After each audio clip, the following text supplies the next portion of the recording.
Okay, today we are playing a game on VoD. We are in the Platinum SR range, and we will be playing most of the game as Baptiste, but there is a bit of Sombra towards the end. Enough that I felt the need to put her on the card, but most of this is Baptiste. So, let's just start the game. So we have to defend first, which is certainly easier than attacking VoD, but sometimes you can get a bit of an unfortunate snowball as a defending team, but that is also true of most maps. So there is a Hammond behind us. There isn't much we can really do about that as Baptiste, other than just sort of hope someone else deals with it mostly. We dropped really low, so we put the lamp down and use regenerative burst. You know, unfortunate to have to just kind of like use both of them for self-preservation, but such is life sometimes. We did just kind of like get slapped by a couple of Junkrat bombs, which led to a couple of unfortunate situations, and ideally, you know, you can keep track of the Junkrat well enough that that doesn't happen, but one of them was, like, right as the round was starting at the same time, so, you know, whatever. So our team are going off doing some wild shit right now that they really shouldn't be doing, but they are. So why don't we put the lamp down right there? Is it for Roadhog? Roadhog's gonna be fine, dude. Because he is full health. He's not full health, but he's going to be pretty close to full health after he's taken a breather right there. Nobody else was really low. It would be better to have the lamp to throw at May right there, rather than throwing it for the Roadhog. May lived regardless, so we know she didn't need it either, but that would have been a better use of the lamp than throwing it at the Roadhog who was taking a breather, because he's going to be fine from that position.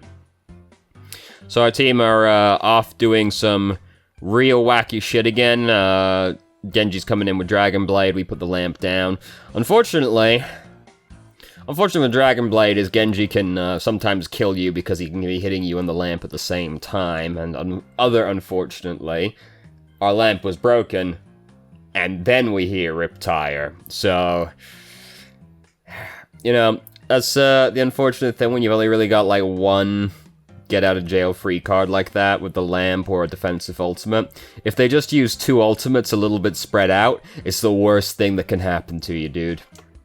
So we really wanted this Genji right here. Punching sadly doesn't work on deflect. And there is a Junkrat, so we've got to be careful about like pushing through this real confined location.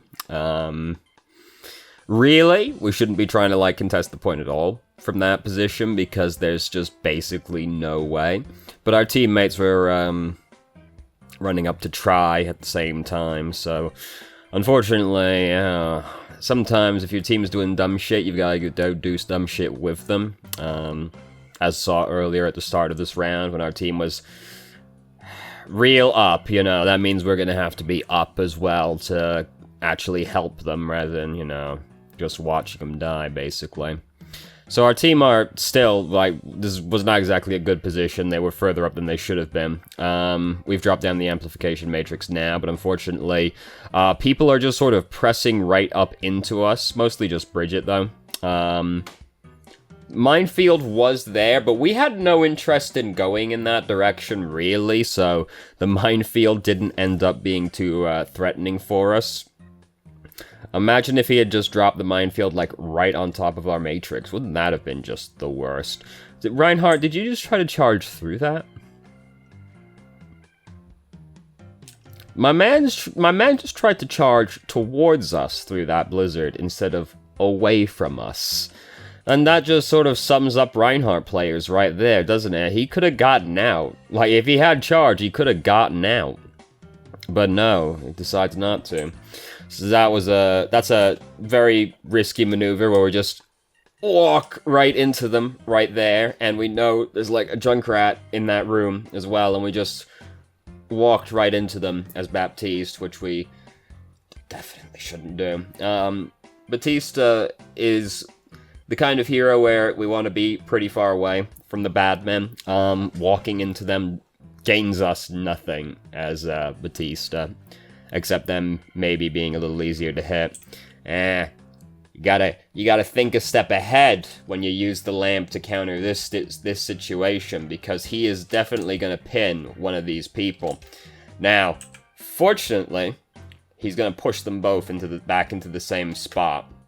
because there's no way that he could, theoretically, but what he's gonna pretty much always do right here is just charge through the one at the front and then push the other one back with him. So if we're afraid that this person isn't going to get pushed back at the same time, we can split the difference and just throw the lamp like here, and then it will be covering that person as well as the wall that he's about to charge into.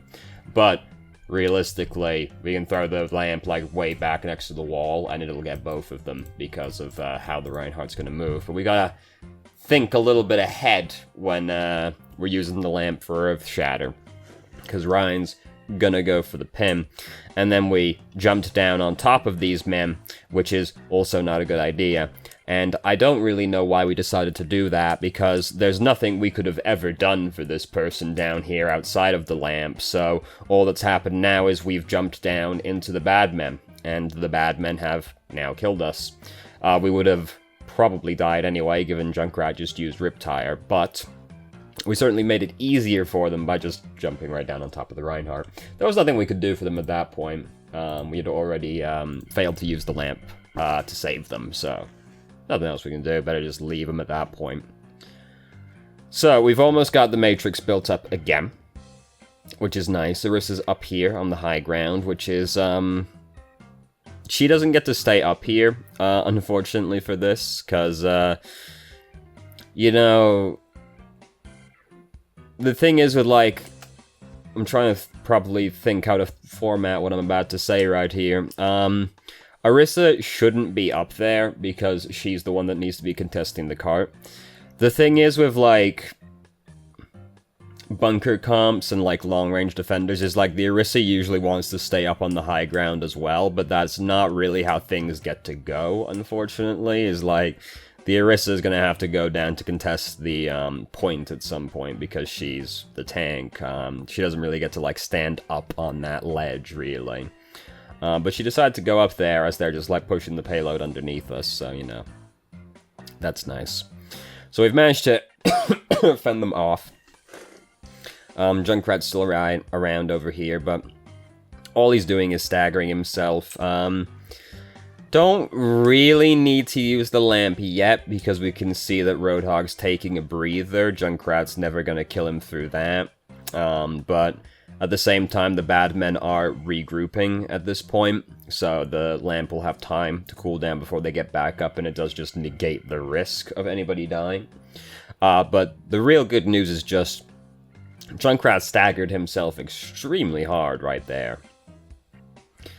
So now we've managed to get... Oh, I've just seen Bridget still... Like, we obviously can't know this is happening, but I can see that Bridget's on her way to flank us right now.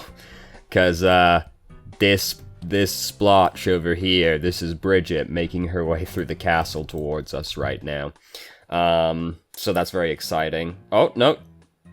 She's going to go up onto the high ground? Okay, she didn't go for the flank. She just went through the... She just, like, took the weirdest route possible to get right there. I thought she was going to come out on the other side of the bridge and then just try and flank us, and honestly, I would have had mad respect for that play.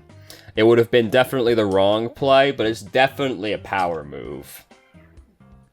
So, Arissa's put the bongo down. It's not a great time to do that, because there's two, like, bad men right in front of us right now, with melee weapons. Reinhardt didn't get very far, so bongo ended up being fine, but I'm a little surprised, given how close Bridget and Ryan were when she put that down, that it managed to survive, but it survived, and that's the important thing. Lamp's a bit of an overreaction right here. We got hit by a mine, or a bomb, but we're half health, can't see any more bombs coming, so the lamp use there is a bit of an overreaction. Now we can hear Riptire is on the way. We decide to use our powerful knees to escape the situation and just not risk it. Where was the self-destruct? Oh, it's flying over us right now. I see. Unfortunate. So, using the lamp early like that could have ended up making the difference there, because we put it down, like, early before Junkrat started using Riptire. So then when we hear Riptire, we're like, oh, fuck, the lamp might not stay around long enough for this one anymore. But But if we hadn't had this overreaction, we could just wait and then throw the lamp down as the tire is approaching instead, and then maybe that helps with that, the way that team fight went. We are now in our lamp, battling their lamp. This is an interesting matrix position from the enemy Baptiste right here. Gonna be difficult for his teammates to make use of that. So we should be, like, backing up at this point. Like, as soon as Orisa gets here, we don't need to be in this spot anymore. We could now back off to the left or the right, put down the amplification matrix, basically just for ourselves, so that we can keep Orisa alive. And then we're in a way better fight for the position for this fight, because we don't need to be here anymore. We don't need to be touching the payload. We were touching the payload to stall it. Now there's a tank here. We can back off, put the matrix down, and support the tank instead. And then, hopefully, Orisa's able to just stay alive and contest it for us instead. But we decided to, like, stay there to contest it even after Orisa arrived. Just using our powerful knees. Tragically, we can't really use that high ground. Unfortunate that that just really doesn't do anything, that ledge, isn't it? Because of where the wall is. So May is off trying to get herself killed right now. She's gonna get away with it, and that's the worst part. That's the worst part right there. So we're really close to the bad men at this point, and they're all coming. I'd rather back off further down the staircase so that we just won't be able to see the bad men anymore, but we wouldn't be so close to them. Like, I'd rather just be in line of sight to the team right now rather than this close to the bad men as they're pushing in. We've put down the matrix now. The thing is that I'm just mostly concerned they're just going to push us right off of it, because of how close we were. When did we check we just checked... because Earth Shatter went across us right there. Fair enough. Interestingly, it didn't actually hit us, even though it looks like it should have done. But that's a fair enough reason to have been like, oh fuck, lamp. Yeah, I'm just mostly like, damn, that's real close to the bad men right there. I'd rather be further back and safe, rather than risk just getting rolled over as they push through that doorway. Because, you know, if you're a healer, you don't necessarily need to see the bad men. You only need to be able to see your teammates so you can heal them. And with the matrix up as well, the thing is with putting it like that close to the enemy team is just like, if they push in, you don't get to use the matrix anymore. In most cases, I'd rather the matrix is too far away rather than too close a lot of the time, but you know, opinion may vary on that one. So we are in like a real mess of a situation. We did survive thanks to the lamp. Things are looking pretty good. Like, they're running in just to touch the point at this point. Oh, God. I've been fighting back that yawn for, like, the last 2 minutes now. I did get up early today, and I was doing fine, but apparently it just all caught up with me in the last, like, 5 minutes, because I suddenly could just sleep right now for the next, like, 3 days, and that would be great. So, now we must attack Eichenwald, which is frequently an arduous process. We are also about to discover that they have a bastion. So that'll be very fun for us when we turn around the corner. Arisa's fucking dead. Should die very suddenly. Like, did we know? I was surprised she died. I mean, she did die quite suddenly, but at the same time, I could see this coming and have decided to use the lamp, like, now. Because we're not really pushing in right now, and Orisa is not exactly rushing to get out of line of sight of these bad men right here, but at the same time, like, I would have been surprised. I would have been like, oh fuck, she's dead. Shit. Well, I didn't think she was gonna die that fast. But simultaneously, I can look at that and go, should have been able to see that one coming at the same time. So, Roadhog's over there. We did chuck the lamp at him to try and keep him alive, and he survived, so that's good. He went off to try and get himself killed again. Oh, God. Oh, excuse me. So, we're having a little bit of trouble getting through this doorway, as we can see, and you might be able to tell what's going to prompt us to change to Sombra, given that we're playing into a Bastion bunker right now.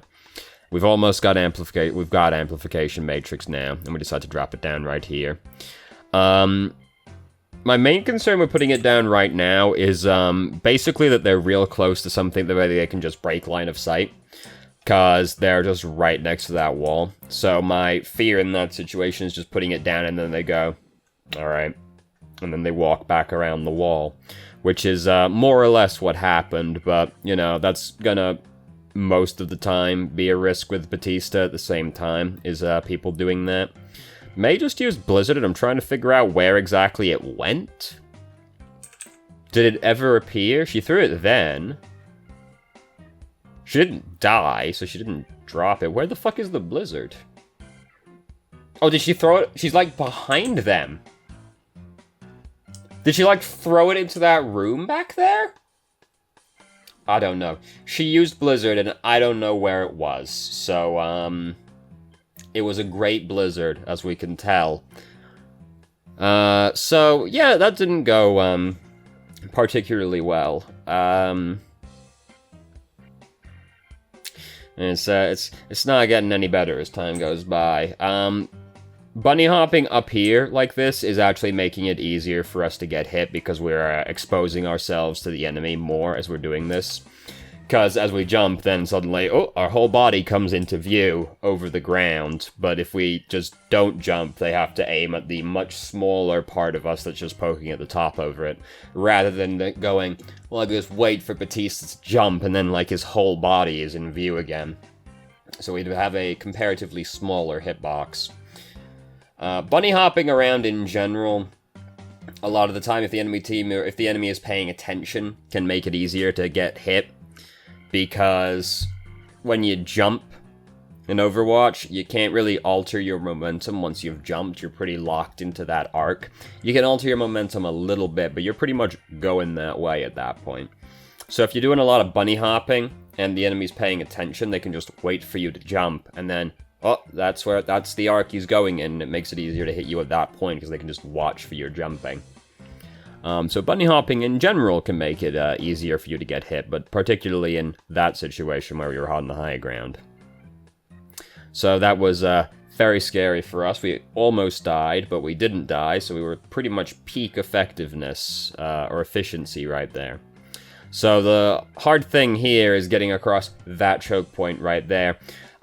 This is one of those choke points where, as Sombra, we're better off getting set up on this side of the choke point. And I mean, these places are always going to be closer to the action anyway, because when we're playing Sombra, our main goal is farm Emp as quickly as possible, and a lot of that is minimizing downtime between our excursions, right? Because we all know how Sombra is. We put a translocator down next to a health kit, we go off, we try and bully a man, get a pick if we can, whatever, translocate away when things get scary. The thing is, we want to pick ones that are close to the action so that we can minimize the amount of time we spend running back. But with Icon VoD as well, and like 2 CP maps usually as well, always with 2 CP maps, getting through the choke point while stealthed can be quite difficult because of the amount of shit flying out of it at you, and no, like, easy way around the side. So once we get through the choke point once on this kind of map, we really don't want to have to do it again. So once we get through the first time, like, have the translocator out there so we can escape if something bad happens, fair enough. But once we get in, we're better off breaking the translocator and then picking a health kit behind the choke point instead so that we don't have to do that run again. And the health kits on this side are just always going to be a little bit closer to their backline anyway, so it can help us minimize the amount of time we spend running back. Because, see, now we hop out, oh fuck, now we gotta go through the choke point again where there's the Bastion and everything, right? Fortunately, May's using Blizzard right now, so we get to just run in and bully Roadhog, which is very nice. And hey, we managed to win the fight with basically no input from us, but frankly, that's the best thing that can happen to you in this video game or any video game really, is you get to reap the benefits while having input 0 of the work. Anytime somebody ever goes, ooh, you got carried to me as an insult, I'm like, thank god, that means I didn't have to do anything, and I still got all of the benefit. So we are bullying the Bastion as much as we can, which is nice. Oh, did that person see us? No, okay, it was our man. I just saw a silhouette, and I was like, oh god, have we been found? We were not found. So we could have tried to go for the soldier right here, because he's, like, pretty far behind the enemy team right now. So if we hack him right now, he can't regroup with them, can't use Biofield, can't use, Helix Rocket. And if he reacts in time, he might stop us anyway. But he's far enough away from his team at this point that I think it's worth the try going for him, because he is so isolated from his team.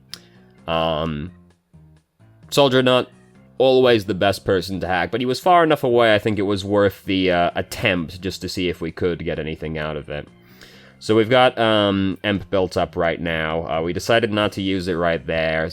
May had just died on our side, so... and it didn't look like our team was really in much position to capitalize on it.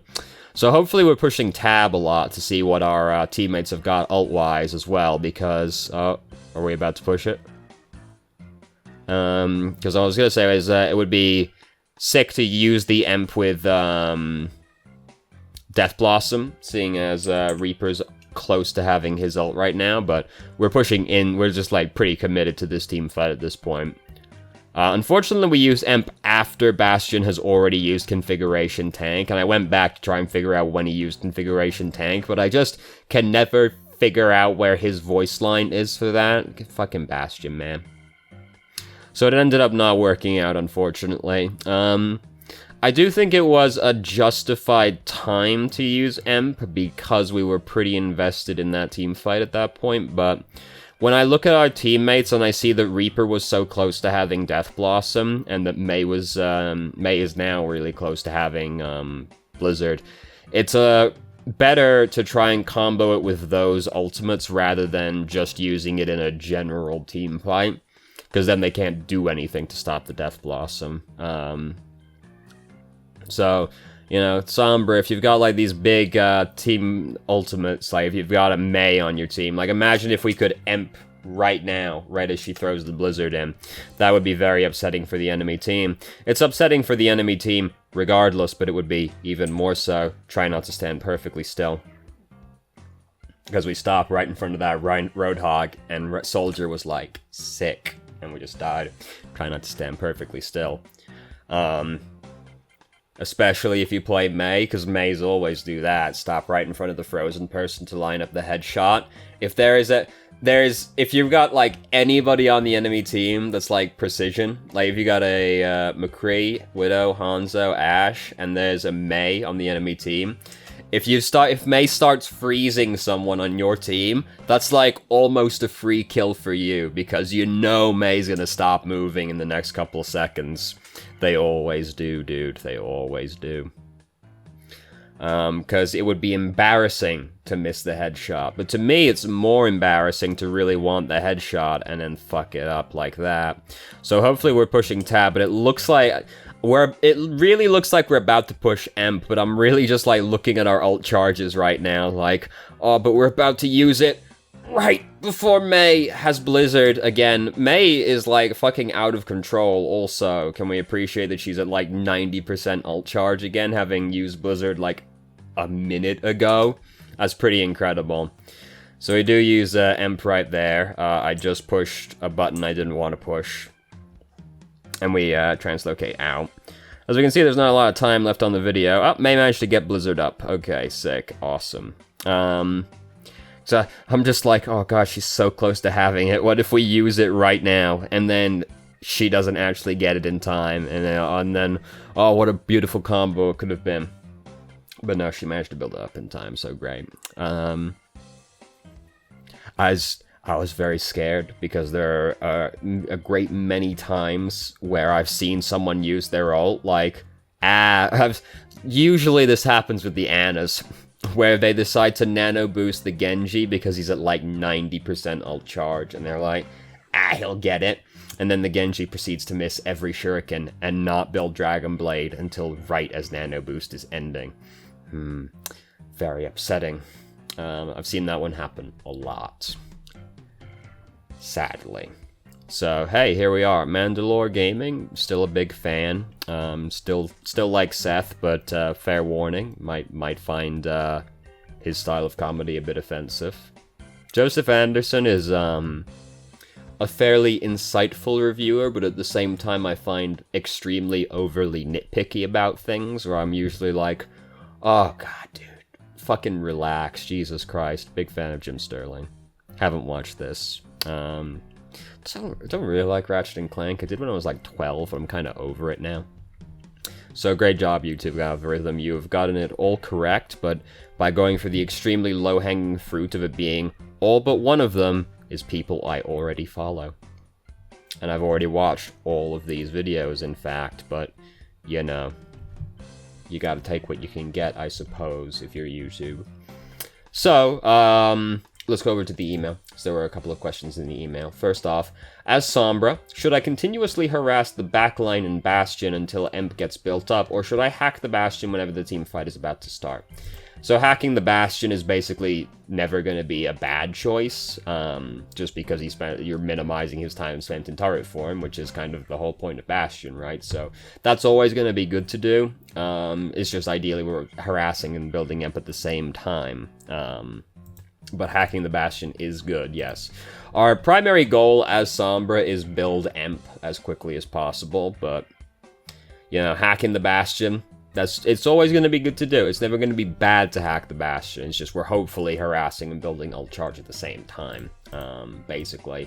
And then when the team fight's about to start, if we have Emp built up, at that point we don't necessarily need to hack Bastion right at the start because we are about to use Emp.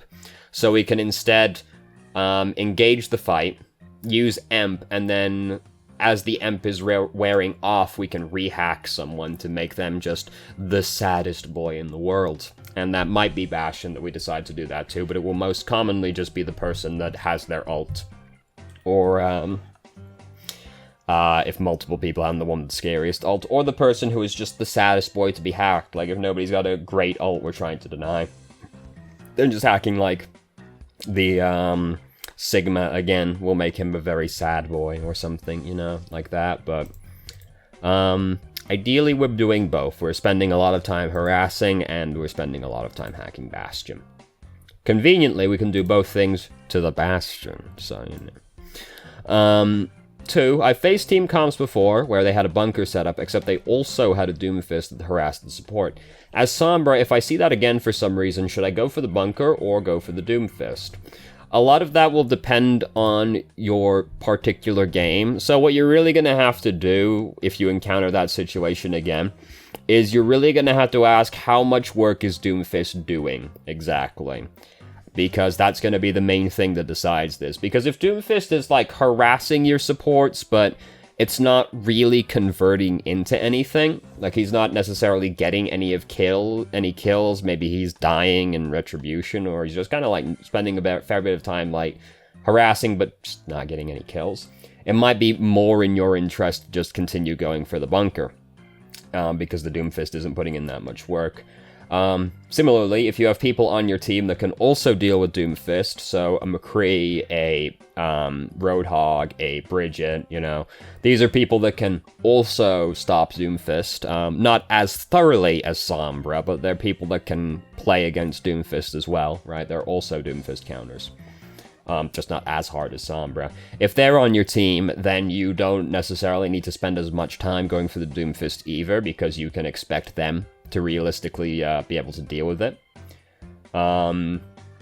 Maybe your team just kind of doesn't care about the Doomfist. Maybe if you're gonna, like, commit to a fight, if you're going like a dive comp or something, maybe you're just gonna commit to a dive hard enough that the Doomfist going for your supports ends up being kind of irrelevant because we're just kind of running at the enemy team. You're gonna need to decide that kind of thing.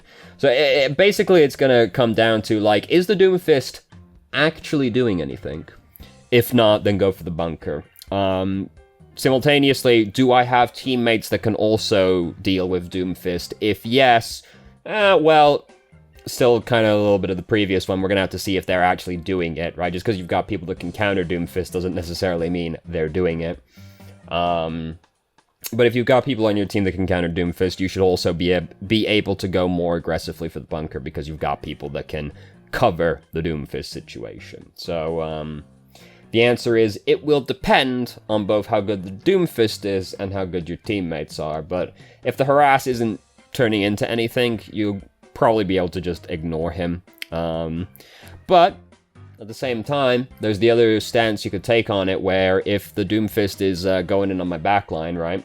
There's the other way you can look at it, where if he's going in just without really thinking about it, I can just play passively until I get the Doomfist, because once he goes in and I hack him, he's fucking dead, right? Like, if he wasn't paying attention and just, like, went in and then I hacked him, that guy's fucking dead, right? Like, he is dead as fuck. So I can wait, deal with that, and then once that's dealt with, I can go after the bunker, safe now in the knowledge that we're going in 6v5 because Doomfist just threw his life away. So there's two ways you can look at it like that as well, but the short answer is, it will depend, and those are the things that you'll want to consider if you do encounter that situation again, which I think it will be fairly rare to run into that kind of team comp, but at the same time, people really do fucking like Doomfist, so I fucking hate Doomfist, dude. Like, there have been, like, no other situations in which I have thought this, but I do genuinely just want Doomfist to be removed from the game, dude. Or very heavily reworked, because the way his kit is right now, I don't see a way that Doomfist can be reasonably balanced, because just the way his kit is, it always seems to me like he's going to be completely worthless, as he was after his first... He released, he was ridiculously strong because his punch hitbox was fucking miles wide. So then he gets nerfed, and he is completely worthless until he gets buffed again, at which point he becomes extremely overwhelming, and then he gets nerfed a little bit, and, like, people are like, oh, he's ruined now. Doomfist's actually still pretty fucking strong, at least as far as just competitive ladder goes. And, yeah, he's still really overpowering, and there are a lot of heroes in this game where if Doomfist is coming at you, there's just kind of nothing you can do about it, except that hope that your teammates save you. And you can argue that that's true about other people, but the thing is with Doomfist is just... You're sitting back like, oh, I'm in such a safe position. There's no way anything bad can happen to me. And then he just fucking elbow drops off the top rope on you and just, like, fists you good and proper. If you haven't got a movement ability or hard crowd control, he uppercuts you. You're fucked, basically, unless someone helps you or the Doomfist fucks up. And then he scampers away with his, like, 300 health that he managed to get, because he's got the shields, right? So, oh, he's got 300 health, and look, just shoots off over there, back to safety. He'll be back in, about 8 seconds to do that again, and see if he gets a kill. And then he pushes his ult, and people like Anna go, oh, so this is how it all ends, huh? I genuinely think that the way Doomfist is designed is unhealthy for the game overall, because I think that his kit is fundamentally going to be pretty much impossible to balance correctly. There is probably the perfect little zone in the middle where he reaches balance, but I think it is too much work to get there. I think we could just change his kit or delete him, and that would be better overall for all parties involved, but maybe I just really fucking hate him. Maybe I'm biased, and I don't care. Also, please revert Bridget back to 1.0, please, and thank you. So, thank you very much for watching if you did. If you have any questions, feel free to ask. I'm more than happy to answer. If you felt I answered any of your questions from the email inadequately, please let me know, and I'll try to expand further. If you haven't already, you can join our Discord and ask questions more directly and have a conversation about them, or just shitpost with us. I started streaming on Twitch Thursday, Friday, Saturday, 8 p.m. EST till midnight EST. There's a link to the channel in the description, and if you've managed to make it all the way through the video and somehow still enjoyed it, please like the video and subscribe for more content of middling quality in the future, and I hope you found the video helpful.